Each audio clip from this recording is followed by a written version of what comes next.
Sebelumnya, Assalamualaikum warahmatullahi wabarakatuh. Salam dan bahagia.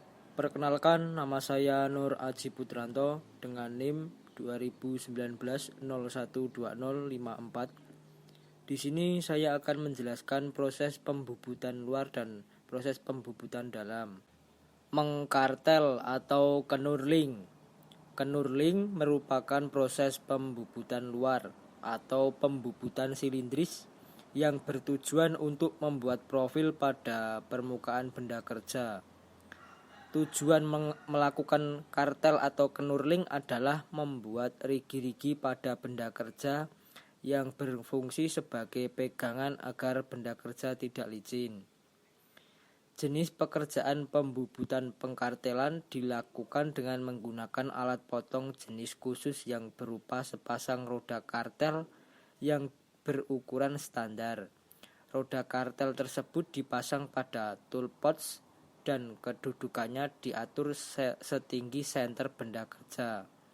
Benda kerja dicekam pada senter kepala tetap dan sebaiknya juga didukung menggunakan senter kepala lepas. Pembubutan diameter dalam atau boring.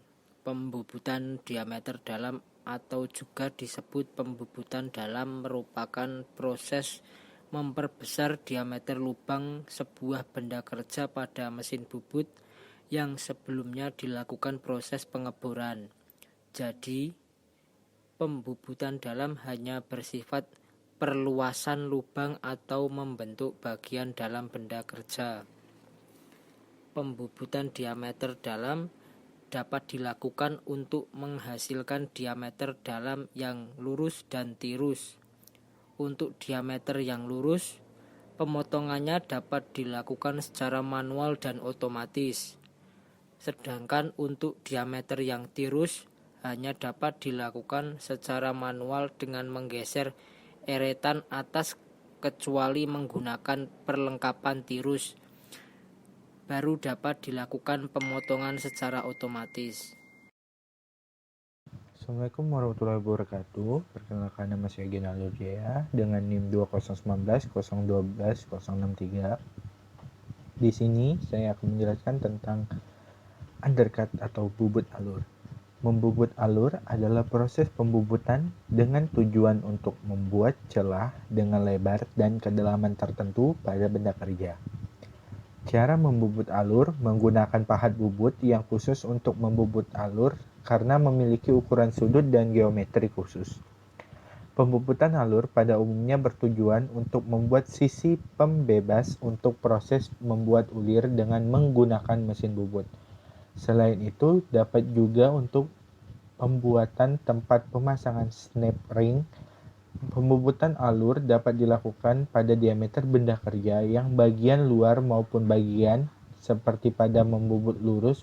Bentuk pahat alur ada beberapa macam, yaitu bentuk lurus, bengkok, berjenjang, ke kanan atau ke kiri, disesuaikan dengan kebutuhan. Secara lebih rinci, pahat alur yaitu alur sudut, alur lebar, alur sempit, alur akhir ulir, dan alur tusuk.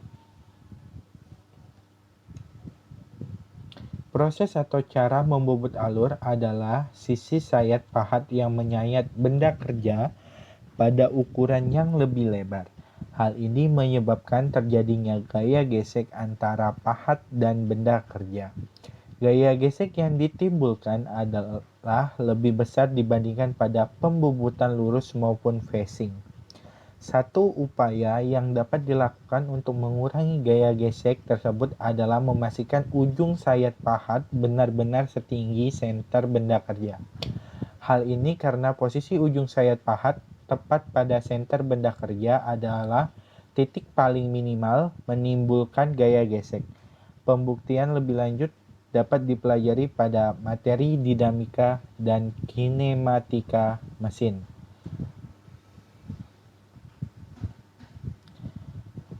Faktor K3 dalam cara membubut alur sangat perlu diperhatikan. Hal ini agar terwujud keselamatan kerja baik bagi operator mesin, benda kerja maupun mesin dan peralatan.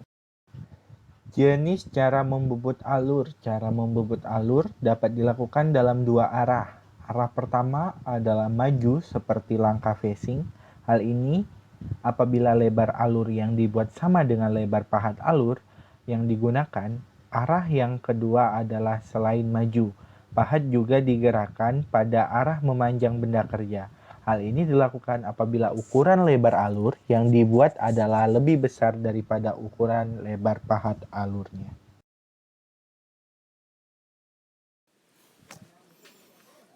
Assalamualaikum warahmatullahi wabarakatuh.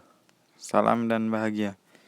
Perkenalkan, nama saya Nurul Syaputra, NIM 2019012055. Baiklah, pada kesempatan kali ini saya akan menjelaskan tentang pembuatan ulir dalam dan luar.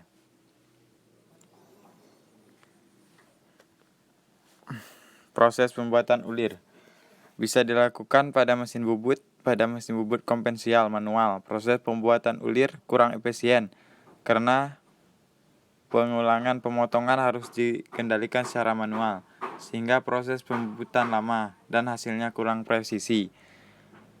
Dengan mesin bubut yang dikendalikan CNC, proses pembubutan ulir menjadi sangat efisien dan efektif, karena sangat memungkinkan pembuatan ulir dengan kisar pitch yang sangat bervariasi dalam waktu relatif cepat dan hasil presisi. Pahat yang digunakan untuk membuat ulir segitiga ini adalah pahat ulir yang sudut ujungnya pahatnya sama dengan sudut ulir atau setengah sudut ulir. Untuk ulir metris, sudut ulir adalah 60 derajat, sedangkan ulir Whitworth sudut ulirnya 55 derajat. Identifikasi ulir biasanya ditentukan berdasarkan diameter mayor dan kisar ulir. Misalnya ulir M5 kali 0,8 berarti ulir metris dengan diameter mayor 5 mm dan kisar pitch 0,8 mm. Pahat ulir. Pada proses pembuatan ulir dengan menggunakan mesin bubut manual, pertama-tama yang harus diperhatikan adalah sudut pahat, setting posisi pahat terhadap benda kerja. Setting ini dilakukan terutama untuk mengecek posisi ujung pahat bubut tersebut. Langkah penyayatan ulir. Supaya dihasilkan ulir yang halus, permukaannya perlu dihindari kedalaman potong yang relatif besar maupun kedalaman ulir kecil. Misalnya untuk ulir M 10 kali 1,5 dalam ulir 0,934 mm.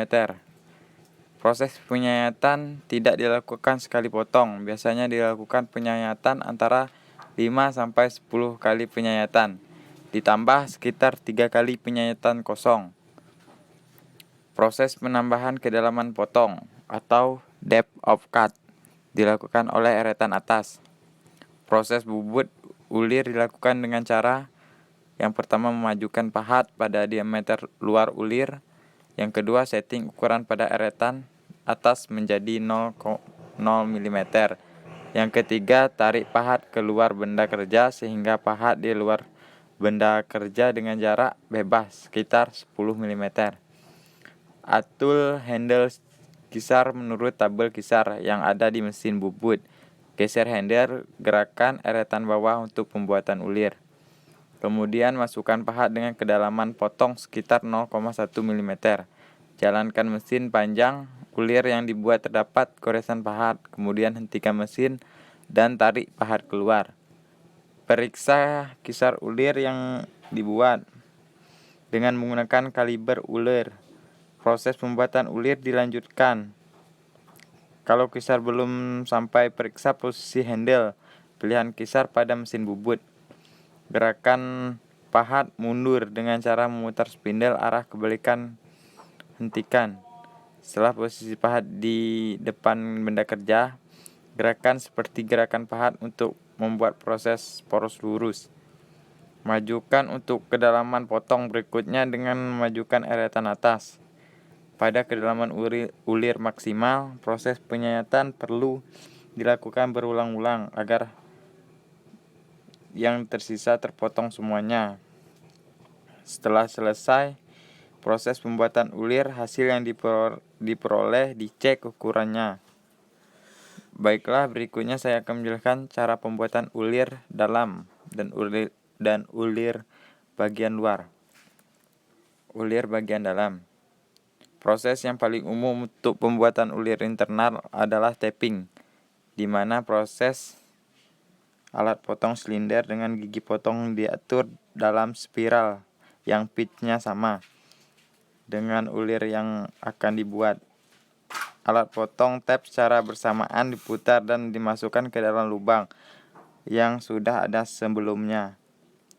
Ujung alat potong tap agak berbentuk kerucut untuk memudahkan masuk ke dalam lubang. Proses yang paling sederhana. Tap dipasang pada mesin bor press yang dilengkapi dengan tapping head.